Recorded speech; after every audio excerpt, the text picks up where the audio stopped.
单手立关刀，滚身劲，单按掌借力腾空。春秋刀法力劈华山，关刀力劈，人马俱碎，所有人都不敢硬挡。左风刀，右滚刀，五花刀云胸，旋风扫堂，回身斩力劈华山，这是真给尼泊尔军刀面子了，竟然没有一刀直接劈碎。抹腰刀顺势回头盘根，利刀换手，翻身提撩斩，利亚及时后仰，差点被封喉。尼泊尔压刀硬扛，斜刀勾踢。旁边的男杀手手持木棍 ，J.K. 妹手持武士刀一起围攻袁秋。春秋刀法关胜拖刀，翻身砍力劈华山。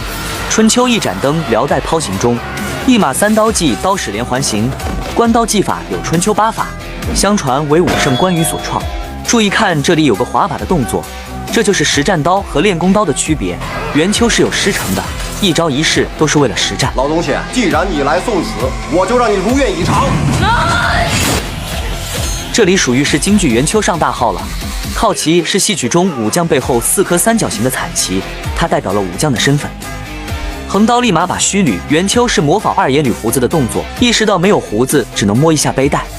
J.K. 妹已被砍刀是起手，踢刀柄格挡劈刀。袁秋祭出了关刀的高阶技法踢刀技，关刀沉重，如果可以踢刀改变起刀式，就能在近战中占优。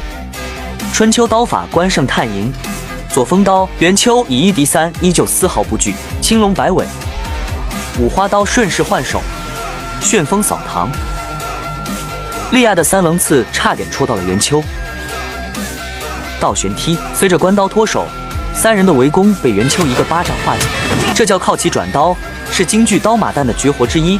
不过一般都是靠旗挑花枪，这里明显是电影艺术化了。关刀带着吊灯坠落，众人去室外大战。袁秋眼睛被利亚弄得睁不开，瞬间回忆起自己年轻时和阿鬼一起的时光。单手接关刀，过顶五花刀，五花刀过背。老梁阿鬼此刻都是瞎子，只能双人配合耍关刀。利亚将三棱刺组合铁棍，呼应了传武中枪棍合一的理念。横刀格挡下劈，回身斩翻江倒海。关胜探营，左滚刀，双手握斜劈，蛤蟆翻身，乾隆折身顺势接刀，提撩刀，青龙摆尾，火焰关刀横扫一切，两个杀手只能躲闪，提膝闪避扫腿刀，五花刀裹脖，人随刀走，刀随人行，如银龙穿云绕雾，四猛虎力战八方，回马力劈华山，男杀手以蛤蟆翻身闪避，阿鬼接刀压制利亚，云龙三线，拨草寻蛇，横刀拦挡，娇喘，提刀凤凰点头，踢跃转体，压刀，剁刀，震刀击肋，横刀顺势前推，震刀击腹，随后两人同时转身以虎摆尾踢飞利亚，当场终结了他。男杀手不服输，咬牙起身持刀强攻而来，老梁一跳登顶陆地神仙境界，以雷霆半月斩彻底劈碎了武士刀，顺带着终结了男杀手。